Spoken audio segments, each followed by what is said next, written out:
Hello everyone, welcome back to the Zekko football channel. The international break is finally over, which means that the Premier League is back. Today we're going to be previewing the first game of the weekend, and that is Wolverhampton Wanderers taking on Liverpool. If you're new to the channel, please make sure that you subscribe, you like the video, and turn on those notifications. And if you're not new to the channel, but you haven't done any of those, make sure you do.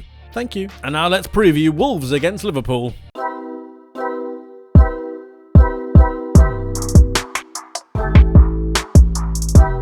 This is the Wolverhampton Wanderers team that I believe will be playing Liverpool on the weekend. We have them in their 4-4-2, and really it is the same 11 that played against Crystal Palace. This is because I think the performance was actually pretty good.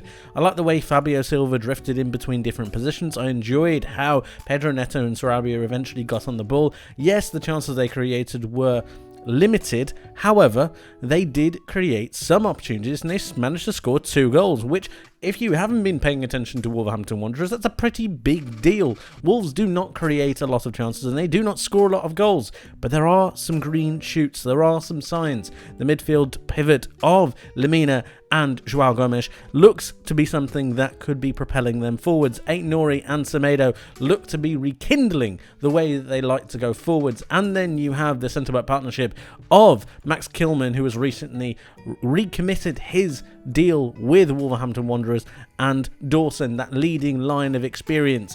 I think that Wolves are looking a little bit better under Gary O'Neill, and this is the setup that I believe he'll go for. This is the Liverpool side that I expect to be playing Wolverhampton Wanderers at the weekend. As you can see, they are still lined up in their 4-3-3 formation, but we have a couple of positions that we need to speak about. The first one is going to be the centre-backs. This is the same centre-back pairing that played against Aston Villa, and I thought they did a very, very good job. Obviously, Virgil van Dijk is still unavailable, and the likes of Ibrahim Konate are a major doubt, as is Trent Alexander-Arnold, who came off the game against Aston Villa with a hamstring problem. Jurgen Klopp has recently said that it isn't too much of an issue, but it still remains to be seen how long he will be out. He has not played for England, which is an encouraging sign, meaning that he can get as much rest into those hamstrings as absolutely possible. Trent Alexander-Arnold is a major player to this Liverpool side, and he really ups the quality of the way they're able to go forwards, not only with the way he drifts into midfield and also picks passes through the lines, but also with his link up with Mo Salah and his ability to play passes over the top. It was these passes that really did open up Aston Villa, and I do believe he might be able to do the same against Wolverhampton Wanderers if he is playing. Moving forward into the midfield, we still have the same midfield three. I think that Alexis Mac Allister is really starting to find his feet as a central defensive midfielder or a centre mid for this Liverpool setup. Dominic Szoboszlai is able to play in a numerous amount of positions and really help out Curtis Jones whenever he goes forwards. But it's Mac Allister's intelligence and his ability to drift round the pitch, pick up the ball and then recycle that I think is going to keep him playing in this starting lineup instead of Endo. And obviously we have Gravenberch, who is going to be able to have a look into this starting 11, but I do not expect him to start. Coming off the bench and then slowly bringing his way into this side, I think is the way that Liverpool are going to go forwards.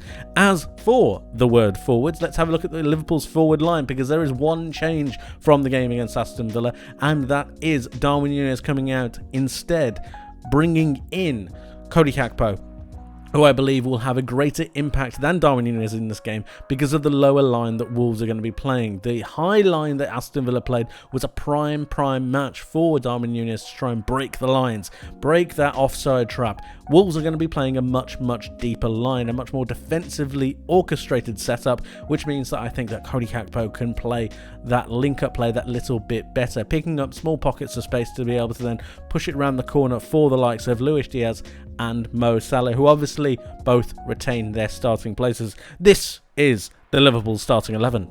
Now that we have gone through the starting 11s, let's have a little bit of a talk about how the game will break down. This is Wolves on the left-hand side, and what I want to focus on is their 4-4-2, because it doesn't always stay a 4-4-2. This is how they will play in possession. When they have the ball moving forwards, this is what their formation will look like. The two main strikers looking to occupy the two central defenders, and then you've got the two midfielders recycling and rotating possession around to allow the wingers to have both 1v1s and overlapping 2v1s whenever they need to. But really, out of possession, this changes. What you're going to see is Joao Gomez moving forward that little bit to occupy this right attacking midfield zone. Then you're going to see Lemina drop back into a central defensive midfield pivot, allowing Fabio Silva to move over into this left attacking midfield zone, and it essentially just creates a three-man midfield.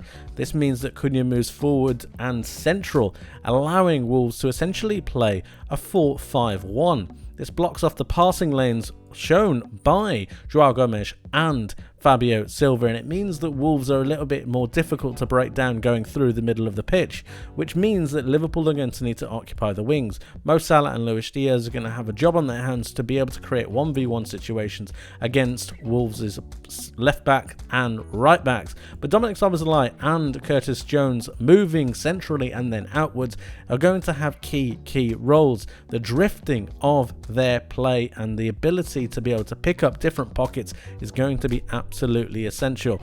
And then it's the rotation of play through Alexis Mac Allister that is really going to give Liverpool their tempo and momentum. But moving back onto Wolverhampton Wanderers, let's have a talk about how they go forwards. And this is a decent example of the way that Wolves will be looking to go. We have the two fullbacks highlighted, and that's because I do think they are crucial positions here. Aït-Nouri and Semedo looking to make either overlapping or underlapping runs to drag either the Liverpool wingers if they are defending, or one of the midfielders to try and stop them from doubling up on the wingers themselves for Wolves. So Rabia can go towards the left and he can also go towards the byline. But what I want to focus on most of all is Pedro Neto against Trent Alexander-Arnold.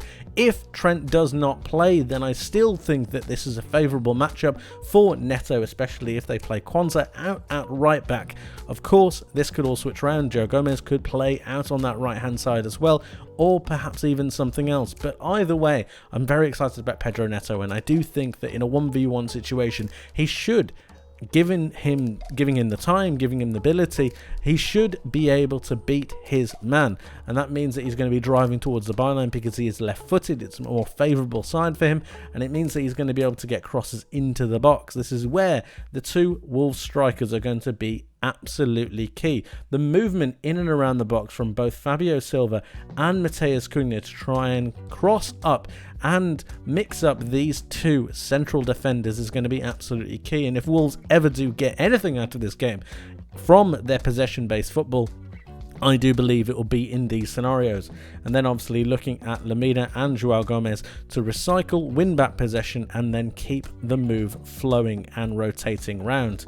The key duel is out on this Wolves left-hand side and the Liverpool right-hand side between whichever right back plays and Pedro Neto.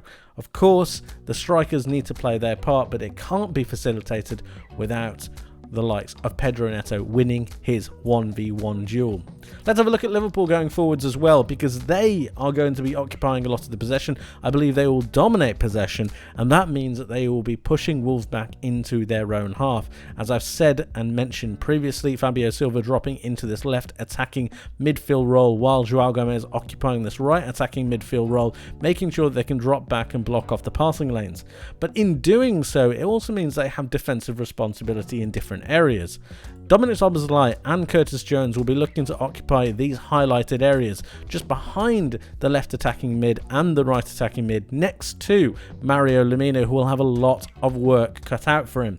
It means that if they're able to pick up these zones, I believe that Alexis Mac Allister has the ability to play the pass through into these players, and then you're on with the Wolves centre-backs.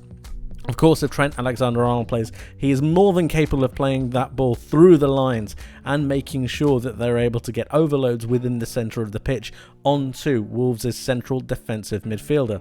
And then we look on the wings. As you can see, they are both highlighted, and that's because I don't necessarily have too much faith in Nelson Semedo, and I don't have too much faith in Ryan Aït-Nouri in defensive 1v1 situations. And depending on how defensive Pedro Neto and Pablo Sarabia are, it means that Liverpool are going to have some decent 1v1 coverage. Mo Salah should be able to get the better of Aït-Nouri, and Luis Diaz should be able to get the better of Nelson Semedo. Depending on how low Wolves drop, would mean on how difficult the 1v1 battle is going to be for them. But if they are to win that battle like I expect them to, you're going to see Liverpool dominating the flanks and then being able to get passes through into the box.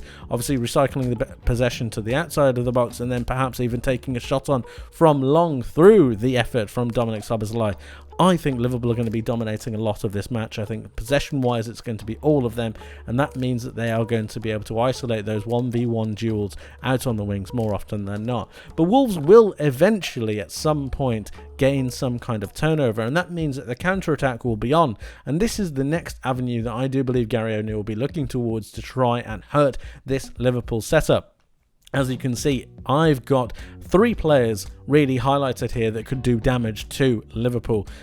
First of all is Pedro Neto, who could be running towards that left-hand channel. If Trent Alexander-Arnold does come into midfield, that space will be exploited, and then a 1v1 battle between Joel Matip and Pedro Neto is something that really Liverpool do not need. The next one is Fabio Silva trying to make his way towards the box, but the key man in this situation, I believe, is Matheus Cunha.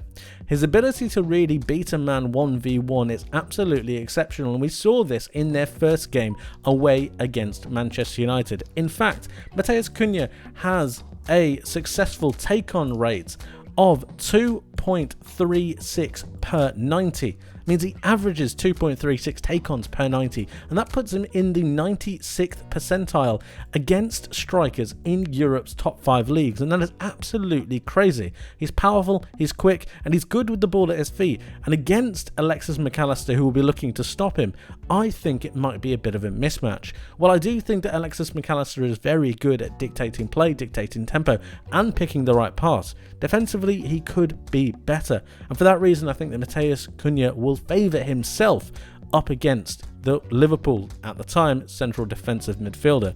This means that the centre-backs and the back four are going to need to be doing a lot of recovery runs if Wolves are looking to play on this counter-attacking scenario. This is the major avenue that I see Wolves getting joy from. I don't think they're going to really be dominating possession, and when they do have possession, I think it'll be difficult to break down this Liverpool side. But on the counter-attack, and especially with a player that has the ability to open up channels and pockets of space like Matheus Cunha can, I think it's going to be the major point that Wolves are going to be looking towards in this game. Overall, I see Liverpool favoured in this match. I think they're going to be absolutely fine, dominating possession and then trying to make sure they can unlock this Wolverhampton Wanderers defence. Wolves by no means are going to be completely out of it, however. Home form is something that is going to be absolutely crucial for them, and if they can play on the counter-attack and isolate those 1v1 duels, they could have some joy themselves.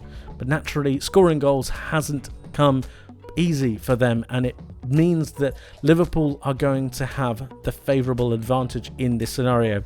I see Liverpool winning this game by 2-0. But my question to you is, how do you see this game playing out? Let me know your thoughts in the comment section below. I would love to hear from you. Thank you ever so much for watching. I hope you enjoyed. I hope you learnt something new, and I hope to see you in the next one. But until then, take care.